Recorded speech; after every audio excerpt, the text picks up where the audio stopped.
টালিগঞ্জ পাড়ায় ফের বন্ধ হলো শুটিং, সমস্যার মুখে পড়তে হলো পরিচালককে। অভিযোগ, শুটিংয়ে টেকনিশিয়ানদের সহায়তা পেলেন না পরিচালক কিংসুক দে।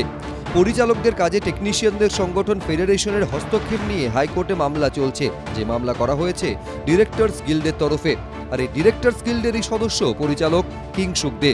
তার বক্তব্য, সোমবার সকালে বাঘাযতীনের একটি বাড়িতে শুটিং হওয়ার কথা ছিল। কল টাইম ছিল সকাল 9:30, কিন্তু কাজে আসেননি কোনো টেকনিশিয়ান। বারবার তাদের ফোন করেও লাভের লাভ কিছুই হয়নি।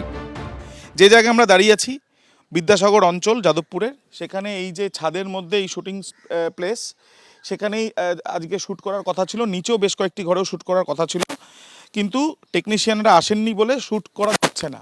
পরিচালকরা যেটা জানাচ্ছেন যে এর আগেও তাদের শ্যুট বন্ধ রাখা হয়েছিল, এবং তার সঙ্গে সঙ্গে তাদের বক্তব্য যে বারবার করে তারা দেখছেন এই ধরনের পরিস্থিতি তৈরি হচ্ছে, এবং যারা আদালতে গিয়েছিলেন তাদের উপরেই কি এই কোপ, এই প্রশ্নও তুলছেন পরিচালক। এই পরিস্থিতিটা কেন তৈরি হচ্ছে, কেন কাজের জায়গাটা নষ্ট হচ্ছে, কেন আমাদের এই কাজ করার যে নিজস্ব, যে কেউ কারো তো কাজকে বন্ধ করতে পারে না, সেই জায়গাটা কেন বন্ধ করছে হচ্ছে? তো আজকে আপনি বলুন না, আমি টেকনিশিয়ান ছাড়া আমি কাজটা করব কীভাবে?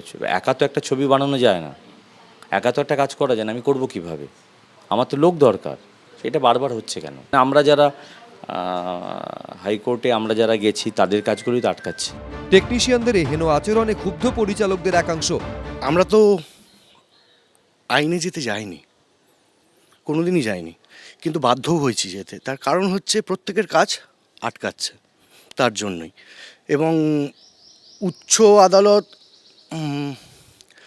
রায় দেওয়ার পরেও ওনারা মানছেন না, আদালতকে অবমাননা করছেন। এতগুলো টাকা দিয়ে একটা ডেট ঠিক করে এতগুলো টেকনিশিয়ানকে জানানো হলো, ঠিক আছে, তারপরেও কিন্তু তারা এলেন না। তাহলে আলটিমেট ক্ষতিটা কার হচ্ছে? ইন্ডাস্ট্রির প্রচণ্ড বড় ক্ষতি।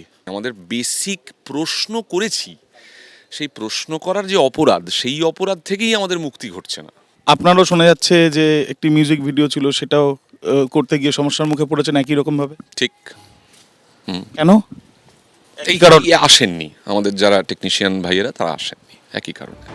ফেডারেশনের সভাপতি স্বরূপ বিশ্বাস জানিয়েছেন, বিচারাধীন বিষয় নিয়ে তিনি কোনো মন্তব্য করতে চান না।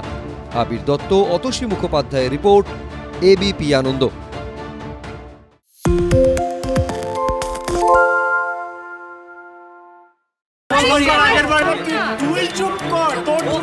বাংলা ঝামেলা চায় না, বাংলা খবর চায়। বাংলা খবর, বাংলার খবর। বাংলা চেঁচামেচি চায় না, বাংলা খবর চায়। বাংলা খবর, বাংলার খবর।